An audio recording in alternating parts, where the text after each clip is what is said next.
마가복음 6장 30절부터 44절까지의 말씀을 한 절씩 교독하겠습니다. 신약성경 63쪽 마가복음 6장 30절에서 44절 교독합니다.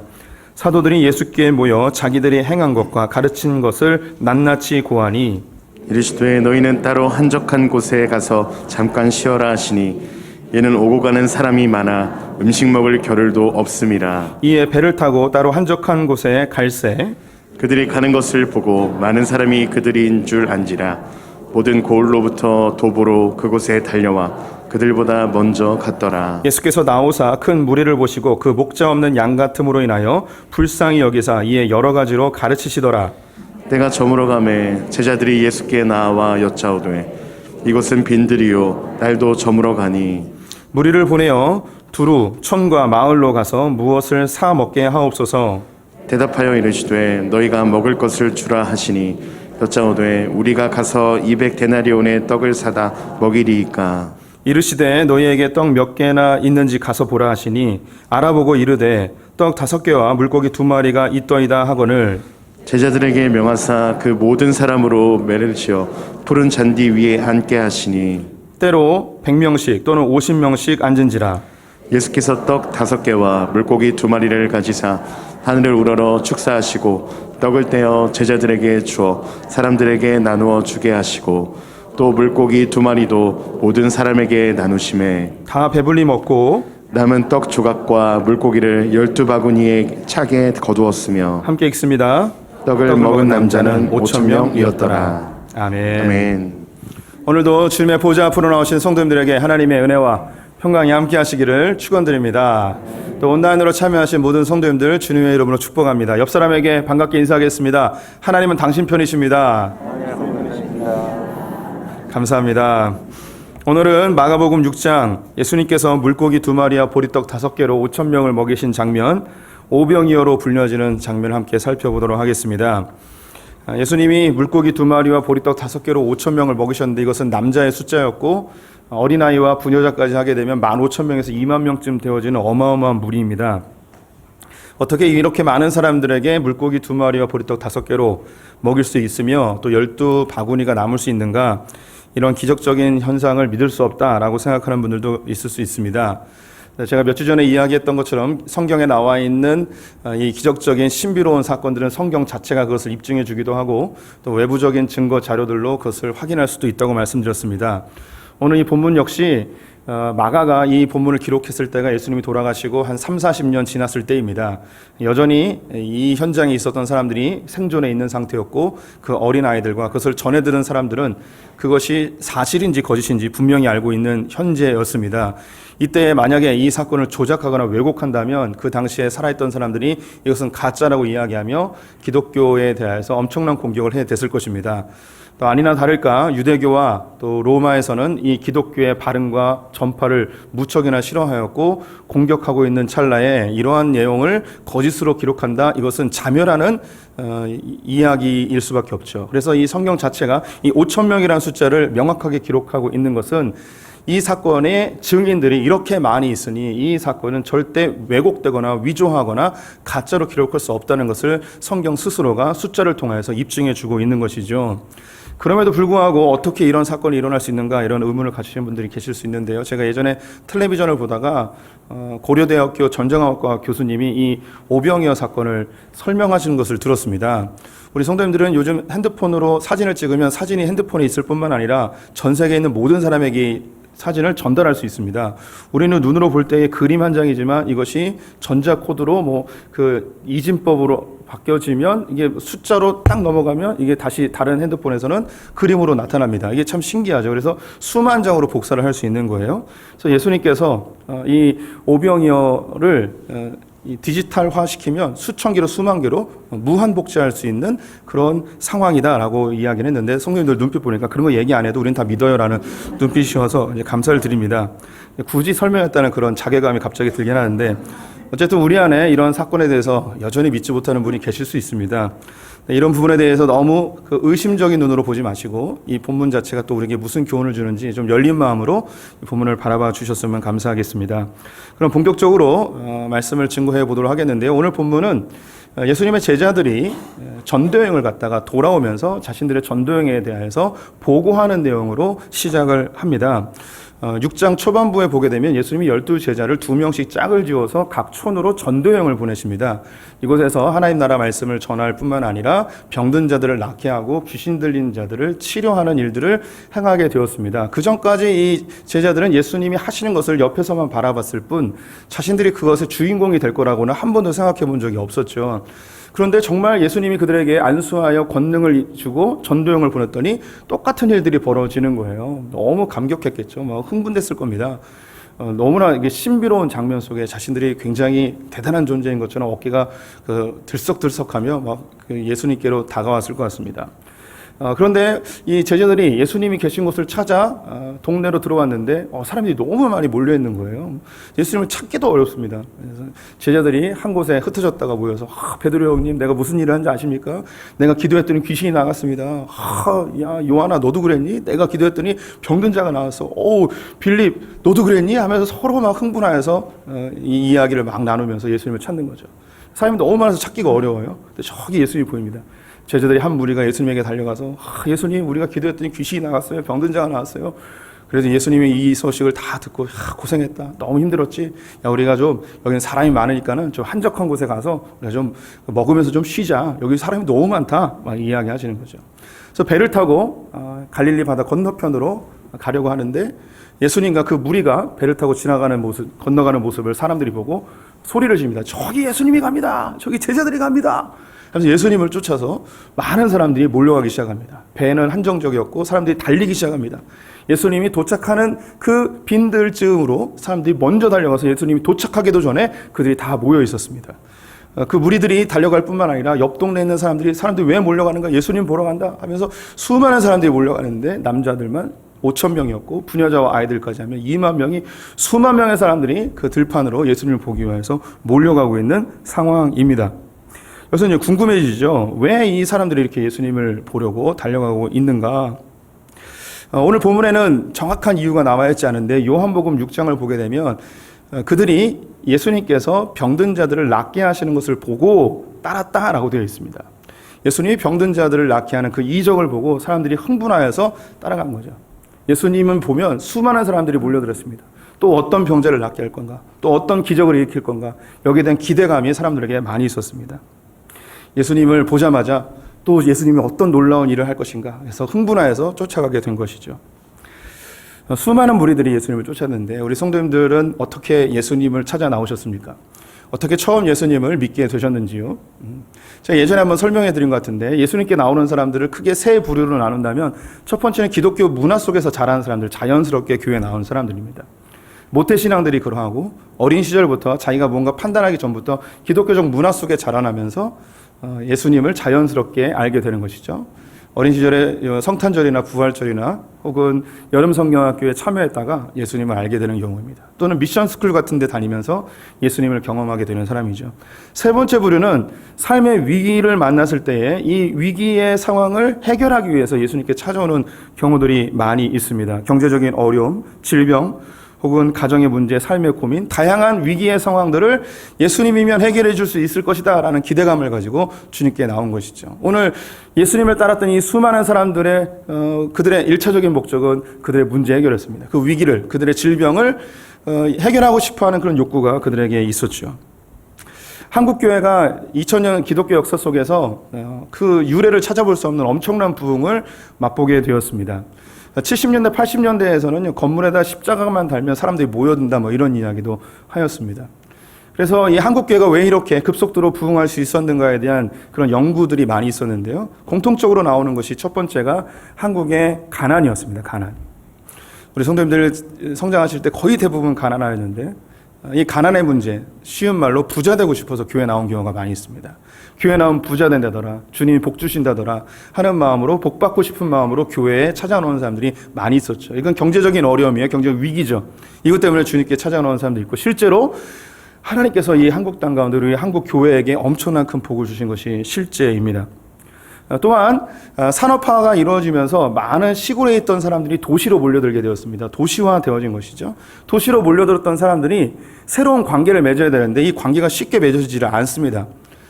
동네에서 친하게 지냈던 사람들과 모두가 다 단절되어지고 새로운 곳에 와서 아는 사람도 없이 살았는데 엄청난 외로움과 허탈감에 많은 사람들이 굶주려 있었죠. 그때의 교회는 좋은 만남의 장소였고 친목의 장소였고 도움의 장소가 되었습니다. 그래서 도시에 많은 교회들이 부흥하고 시골에서 올라온 사람들이 교회 안에서 사귐을 갖고 필요를 채웠던 것을 우리가 잘 알고 있습니다. 이것은 이민사회에서는 더욱더 분명하게 드러납니다. 해외에 와서 더 고립되어진 한인들이 모일 수 있는 장소는 교회밖에 없죠. 참 놀라운 게요. 다른 나라 사람들은 해외 이민 가면 뭐 일본 사람들은 각자 살아요. 다 흩어져서. 중국 사람들은 차이나타운에서 살아요. 한국 사람들이 모이면 어떻게 사냐면 교회를 만들어요. 와, 이게 우리 성도님들 참 대단한 민족 아닙니까? 예. 한인들이 모여 있는 곳에는 반드시 교회가 있습니다. 그리고 거기 목사님들이 있고 또 있는데 싸웁니다. 갈려집니다. 이게 아주 특이한 일인데 참 이게 그런데 감사해요. 뭐 싸우든 어쨌든 간에 한인들이 모여 있는 곳이라면 이 교회가 세워진다는 것은 참 역사 이래로 찾아보기 어려운 참 놀라운 장면인 것 같습니다. 한국교회는 이렇게 가난함과 그리고 외로움 속에서 교회가 부흥하게 되어졌죠. 우리 성도님들은 어떠십니까? 어떻게 교회에 오게 되셨습니까? 하나님께서 우리 성도님들의 필요를 채우실 것이라는 그런 기대감을 가지고 나오셨습니까? 문제 때문에 나오셨습니까? 제가 이제 성도님들에게 이제 상담을 하거나 신방을 가면 삶의 문제들을 이야기하는 분들이 계세요. 그럼 제가 이렇게 권면합니다. 집사님, 권사님, 주님께 기도하세요. 주님께서 응답해 주실 것입니다. 이렇게 권면을 드리면 많은 분들이 비슷한 대답을 하세요. 뭐라고 대답하냐면 제가 하나님께 한 일이 없는데, 주님께 봉사한 게 없는데, 주님께 헌금한 것도 없는데, 내가 주님께 잘 보인 것도 없고 죄를 이렇게 많이 졌는데 내가 기도해도 주님께서 응답해 주실까요? 라고 그렇게 반문하시는 분들이 계세요. 오늘 본문을 보게 되면 이 백성들이 예수님께서 큰 이적들을 베풀고 병든 자들을 낫게 하는 장면을 보면서 많이 따라왔잖아요. 예수님 입장에서는 좀 얄미울 수도 있어요. 하나님 말씀 들으러 오는 게 아니라 자기의 이익을 챙기기 위해서 왔다는 것에 대해서 불편할 수도 있는데, 그런데 주님이 그들을 어떻게 바라보셨는가 34절 함께 읽어보도록 하겠습니다. 예수께서 나오사 큰 무리를 보시고 그 목자 없는 양 같음으로 인하여 불쌍히 여기사 이에 여러 가지로 가르치시더라. 네, 예수님께서 그 큰 무리를 보시고 불쌍히 여기셨다고 합니다. 그리고 여러 가지를 가르치셨대요. 마태복음에 보게 되면 가르치셨을 뿐만 아니라 병든 자를 낫게 하셨다는 이야기도 함께 더불어 있습니다. 예수님이 그들을 불쌍히 여겨주셨습니다. 우리 성도님들이 주님께 한 일도 없고 믿은 지도 얼마 안 되고 주님께 죄 지은 것도 있고 그렇게 나올지라도, 그렇게 주님께 부르짖을지라도 우리 주님, 우리 성도님들을 불쌍히 여겨주십니다. 그 불쌍히 여겨주시는 주님께 우리 성도님들 담대하게 나아가시기 바랍니다. 그 예수님 앞에 무엇이든지 다 아뢰시면 좋겠습니다. 제가 우리 교회에 몇 달 전에 등록해 주신 분이 계세요. 이분은 평생 교회를 다녀본 적이 없으신데 우리 교회 한 권사님의 인도로 교회에 나오게 되셨어요. 이분이 교회에 나오게 된 것은 삶의 큰 위기의 상황 때문이었습니다. 이분이 그 학습지 회사에서 근무를 하고 계셨는데 아주 오래전 일이에요. 한 5년 전 일인데요. 그게 한 작년에 한 1, 2년 사이에 어떤 한 어머니가 자기 아이가 선생님 때문에 공부를 못하게 됐다고 고소를 한 거예요. 네. 학습지를 하면서 너 이것도 못 푸니? 너 이렇게 이런 것도 몰라? 이렇게 얘기했다는 거예요. 근데 이 선생님이 그런 얘기를 할 수도 있을 뿐더러 또 그런 얘기를 한 기억이 별로 없다는 거죠. 그런데 이 아이가 그 이야기 때문에 충격을 먹고 공부를 안 하기 시작해서 지금 공부를 못 한다는 거죠. 미친 거죠. 머리는 유전이잖아요. 자기 머리를 탓해야지 선생님을 고소했어요. 아동학대라고. 와, 미친 거죠. 그래서 한 2년여 동안 경찰과 검찰로 계속 불려다닌 거예요. 근데 회사에서는 자기들에게 불똥이 들까 봐 보호해주지 못하는 거죠.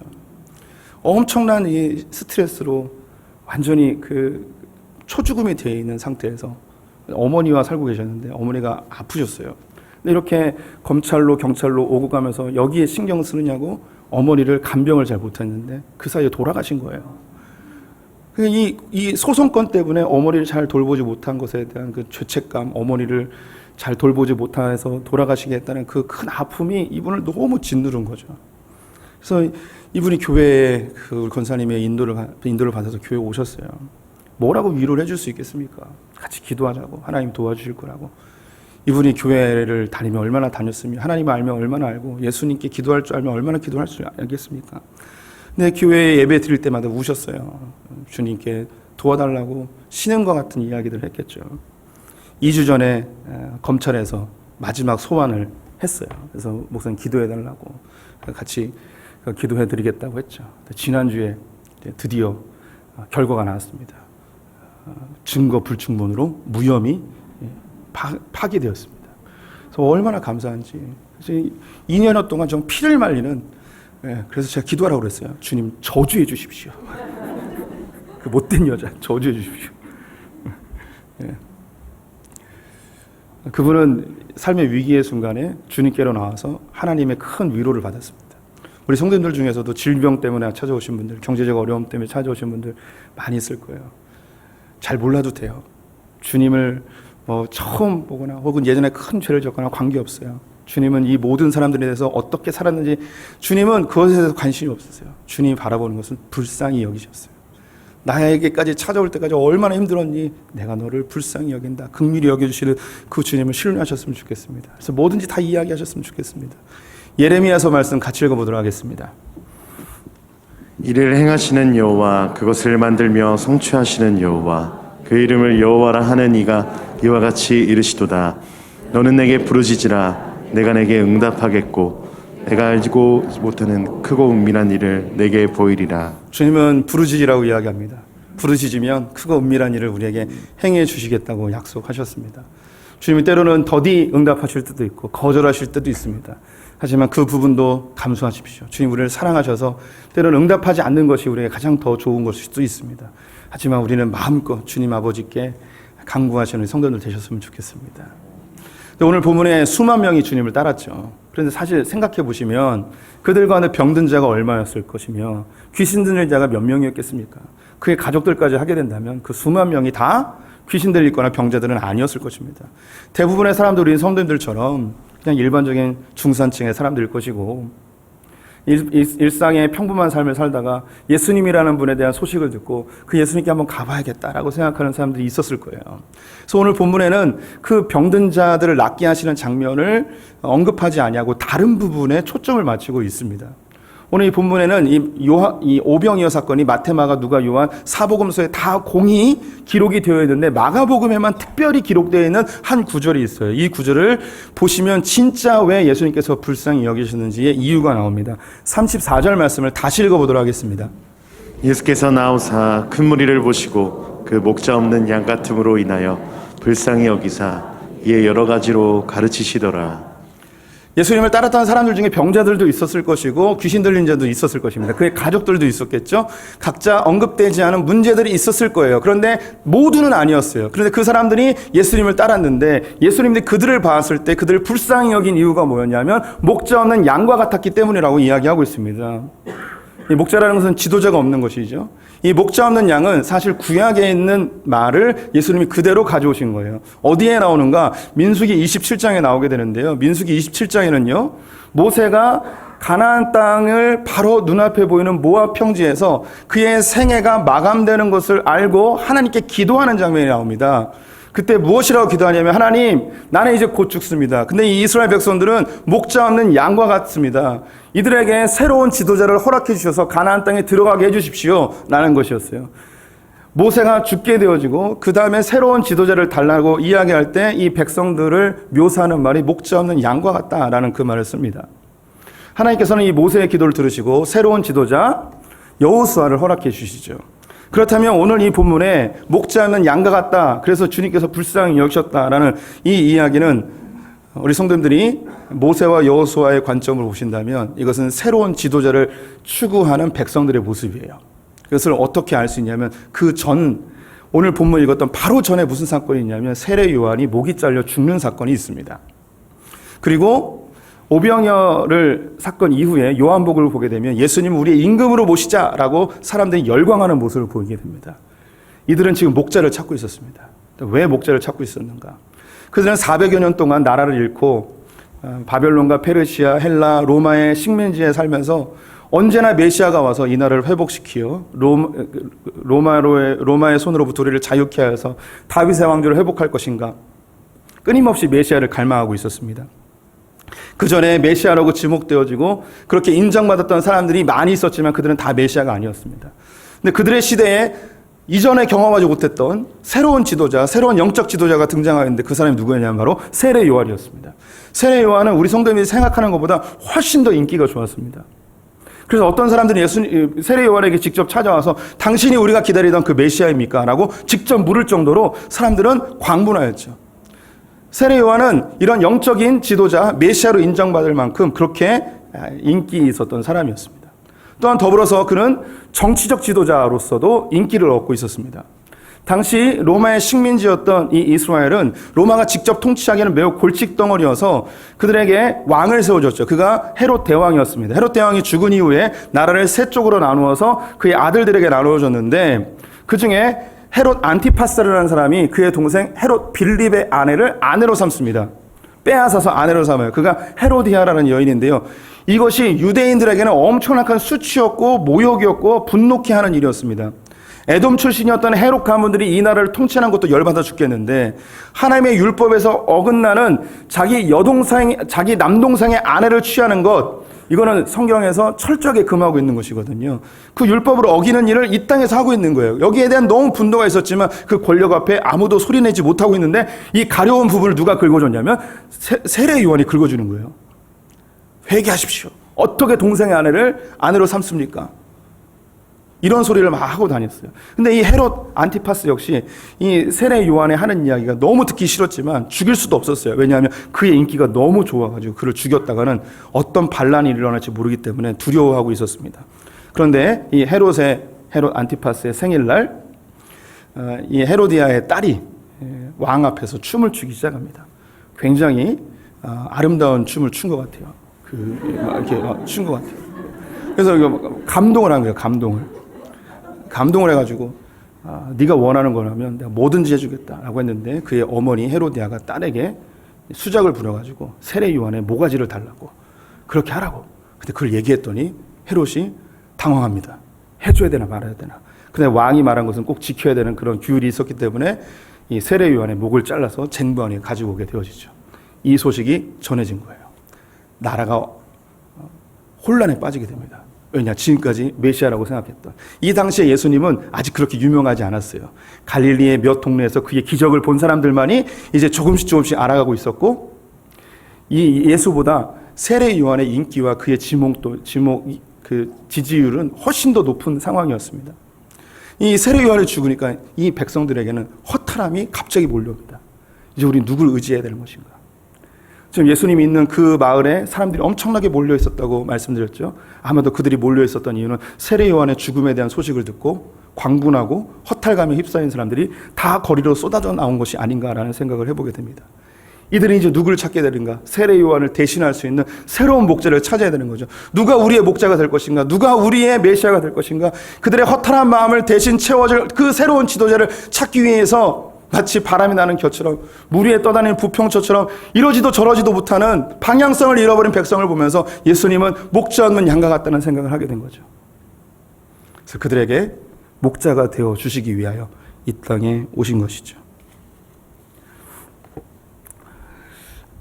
우리 성도님들이 때로는 내가 모든 것을 다 갖고 있고 내 삶에 불편함이 없는 것 같은데 내 마음에 찾아오는 허탈감이 갑자기 몰려들 때가 있습니다. 돈이 없어서 그런 것도 아니고 직업이 없어서 그런 것도 아니고 내가 왜 이렇게 허탈할까? 이런 생각이 들 때가 있죠. 오늘 이 백성들도 그런 허탈감 속에 있습니다. 우리의 지도자는 누구일까? 혹시 저 기적을 일으키고 병든 자를 낫게 하는 저 예수가 혹시 우리의 목자는 아닐까? 라는 기대감을 가지고 그런 간절함을 가지고 따라오게 되었습니다. 날이 저물기 시작하였습니다. 그들에게 먹을 것이 없고 집으로 돌려보내서 먹여야 되는데 날이 저무는데 그들의 허탈감과 동시에 육체적인 배고픔도 함께 몰려옵니다. 어떻게 하면 좋을까요? 집으로 돌려보내야 되는데 집에 갈 생각을 안 하는 거예요. 왜 집에 안 갈까요? 우리 성도님들 왜 집에 안 갈까요? 예수님이 천국 복음도 가르치고 병든 자도 낫게 했어요. 근데 집에 돌아가야 되잖아요. 그게 목적이었다면 그게 해결됐으면 돌아가야 되잖아요. 안 돌아가는 거예요. 왜 안 돌아가는가? 당신이 우리의 목자인지 확인하고 싶은 거예요. 예수님이 하나님 나라 복음만 이야기하고 병든 자만 고쳐주고 진짜 궁금한 건 얘기를 안 하는 거예요. 내가 너희들의 메시아다. 이런 얘기 한마디 해주면 와 하면서 가야 되는데 이걸 안 해주니까 계속 기다리는 거. 언제쯤 그 이야기를 할지. 우리가 궁금해하고 있는 그 부분을 주님 우리의 그 허탈감을 채워주십시오 하고 기다리고 있는 것이죠. 해가 졌을 때 제자들이 이야기합니다. 예수님 해가 졌습니다. 이제 이 제자들에게 더 하나님 나라 복음 전하고 싶으시면 일단 좀 동네로 돌려보내서 각자 먹을 것을 좀 해결하고 돌아오게 해주십시오. 그리고 합시다. 뭐 이렇게 이야기를 할 것 같습니다. 그들에게는 먹을 것이 없었습니다. 그들은 그들의 문제를 해결해 줄 수 없었고 그들의 배고픔을 해결해 줄 수 없었죠. 이 백성들은 지도자를 잃은 세례요한을 잃은 허탈함과 동시에 육체적 배고픔, 굶주림에 지금 놓여 있습니다. 우리 성도님들은 어떤 허탈감과 어떤 굶주림이 있습니까? 어떤 분들은 내가 오랫동안 계획했던 나의 삶의 목표가 한순간에 무너져 내리는 분이 있습니다. 완전히 허탈해지는 것이죠. 닥쳤던 게 지붕 쳐다본다는 그런 꼴이죠. 내가 이것을 얻으면 행복해질 거라고 확신해서 정말 내 젊음을 다 쏟아부었는데 갑자기 물거품처럼 사라지는 경우도 있습니다. 평생을 바쳐왔던 직장을 그만둬야 되는 경우도 있습니다. 사랑하는 사람과 이별해야 되는 경우도 있고 버림받는 경우도 있습니다. 내 목숨처럼 생각했던 집을 잃어버리기도 하고 사업체를 잃어버리기도 합니다. 내 돈이 내 삶의 전부인 것처럼 살았는데 이 돈이 다 사라져버렸을 때 찾아오는 그 급격한 공허함, 허탈감이 우리를 사로잡을 때가 있습니다. 때로는 굶주림에 사로잡힐 때도 있습니다. 내가 이것만 이루면 행복해질 것 같았는데 그걸 이루어도 여전히 허전한, 여전히 배고픈 내 자신을 발견합니다. 좋은 대학을 가면 다 끝날 것 같았는데 좋은 직장 가면, 좋은 사람과 결혼하면, 좋은 집을 사면, 좋은 차를 사면 내 이 공허함이 다 채워질 것 같고 이 배고픔이 끝날 것 같았는데 또 다른 것으로 끊임없이 굶주려 있는 내 모습을 발견하게 되죠.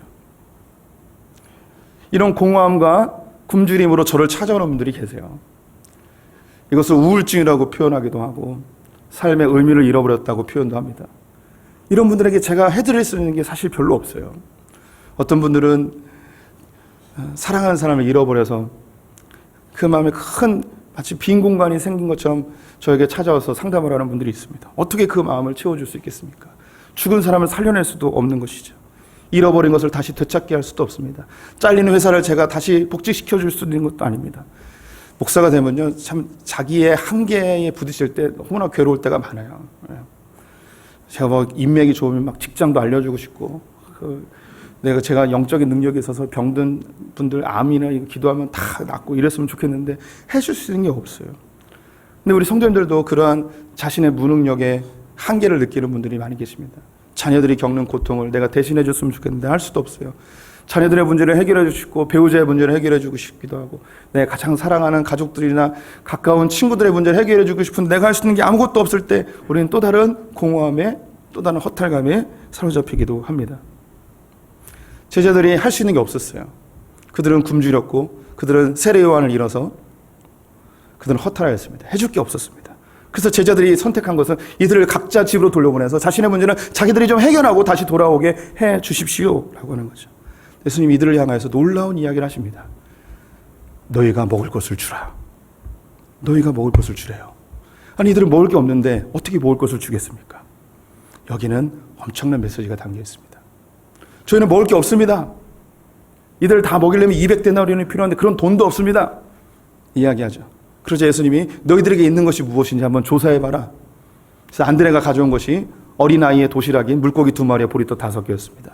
이 물고기 2마리와 보리떡 5개는 근사한 잔치상이 아니었습니다. 당시 가장 하층민들이 먹을 수 있는 한 끼의 도시락이었습니다.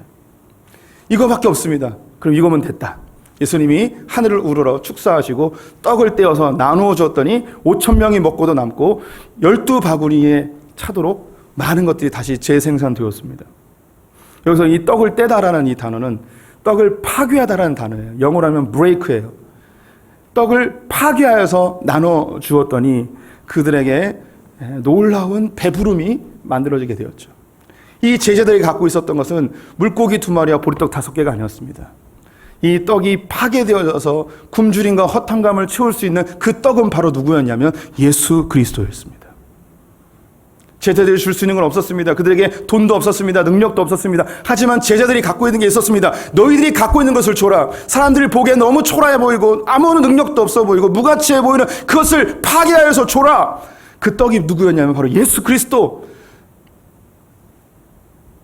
그래서 마가복음 14장에 보게 되면 예수님의 성만찬을 하시면서 떡을 떼시며 자기 몸을 파괴하시며 십자가에서 자기 몸을 파괴하시며 이 떡을 먹어라. 이 떡은 내 살이다. 내 몸이다. 라고 이야기하죠. 이 떡을 먹는 사람 영원히 배고프지 않을 것이다. 마가복음과 요한복음 말씀 같이 읽어보도록 하겠습니다. 그들이 먹을 때에 예수께서 떡을 가지사 축복하시고 떼어 제자들에게 주시며 이르시되 받으라 이것은 내 몸이니라 하시고 이것은 하늘에서 내려온 떡이니 조상들이 먹고도 죽은 것과 같지 아니하여 이 떡을 먹는 자는 영원히 살리라. 제자들은 갖고 있는 게 없었습니다. 그들은 줄 수 있는 게 없었습니다. 그들에게 있는 것은 떡과 물고기뿐이었습니다. 이 떡을 예수님께서 축사하시죠. 이 떡을 자신의 몸으로 비유하시는 장면이야. 그걸 파괴하여 나누어 줬더니 그들이 다 배불리 먹고 그들의 공허함과 그들의 배고픔이 해결되었습니다. 그러자 그들이 외치기 시작합니다. 이분을 우리의 임금으로 모십시다. 그들의 마음속에 그 공허함 속에 새로운 목자를 찾는 그들에게 이분이 우리의 진정한 목자이십니다라는 탄성이 터져나오게 된 것이죠. 우리는 풍요로운 시대를 살고 있음에도 불구하고 우리는 공허함과 허탈감에 늘 사로잡혀 있습니다. 사람들이 이렇게 풍요로운 시대를 살고 있음에도 왜 이렇게 허탈하고 공허할까? 심리학자들이 연구했습니다. 4가지의 주요 이유 때문에 공허함을 느낀다고 하는데요. 첫 번째는 자기 자신이 누구인지 잘 모를 때 공허하다고 합니다. 자기 정체성이 바르게 형성되지 않았을 때 우리는 공허함에 사로잡힙니다. 아버님들이 열심히 돈을 버는데 공허해요. 내가 돈 버는 기계인가? 이런 생각을 하게 되죠. 어머니들이 자녀를 키우면서 공허함에 사로잡힙니다. 내가 지금 뭐 하고 있는 건가? 내가 이렇게 살림만 하기 위해서 태어난 사람인가? 뒤치다거리 하는 사람인가? 내가 시집 온 게 시댁을 위해서 종살이하려고 왔는가? 이런 자기 자신이 누구인지 정체성이 확고히 서지 않았을 때 사람들은 공허함과 허탈감에 빠지게 됩니다.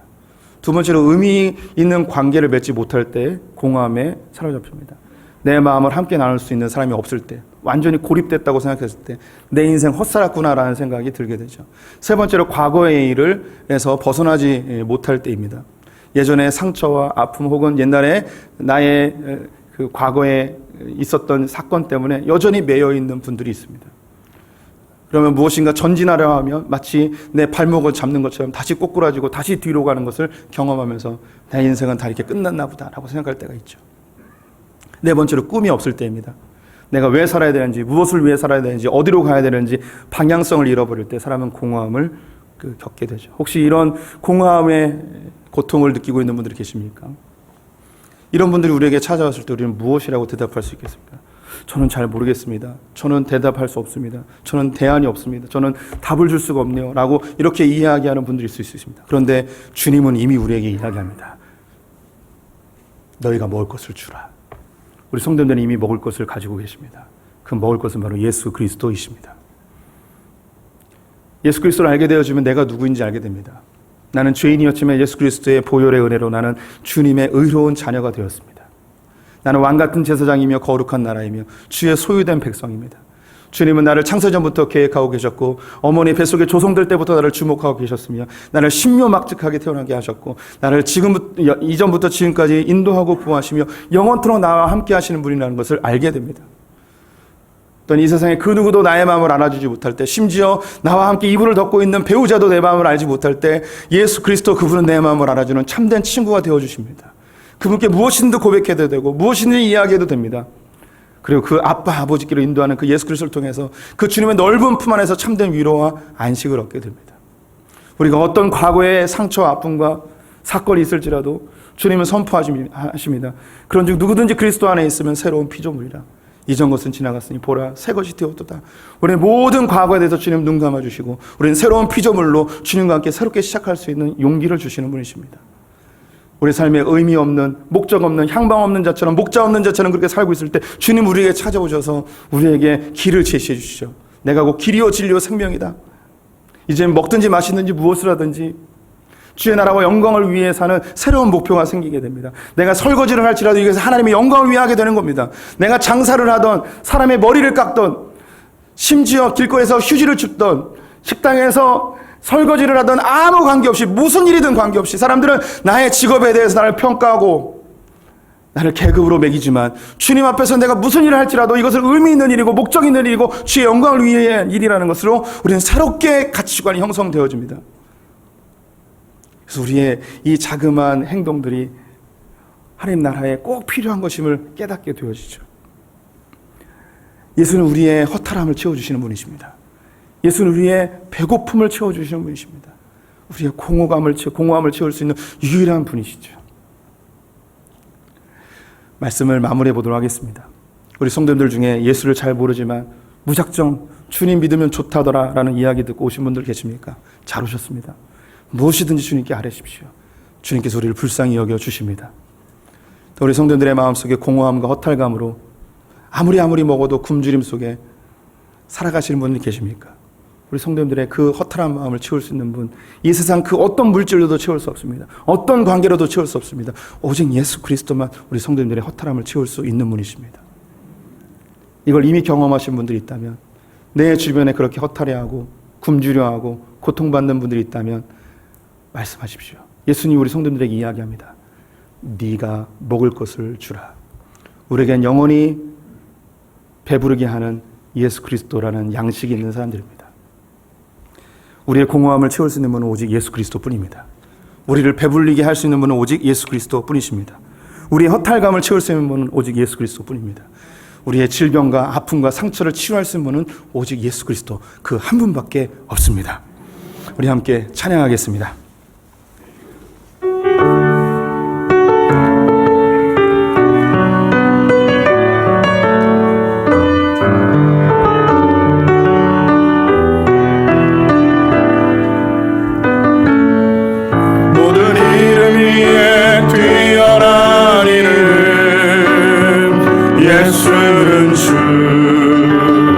예수는 주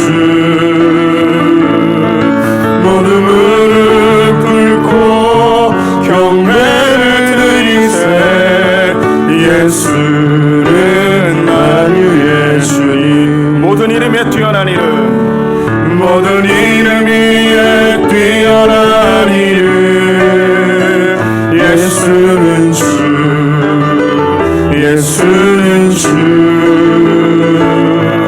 모든 무릎 꿇고 경배를 드리세 예수는 만유의 주님 예수는 주 예수는 주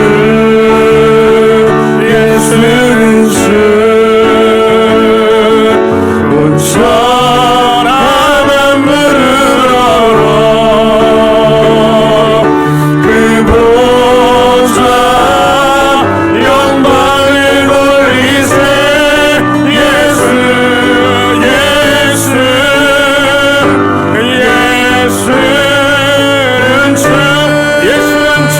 예수는 주 아멘 예수는 주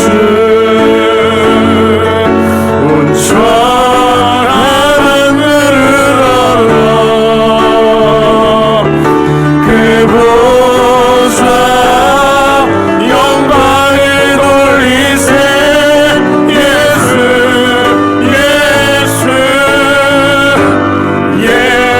예수는 주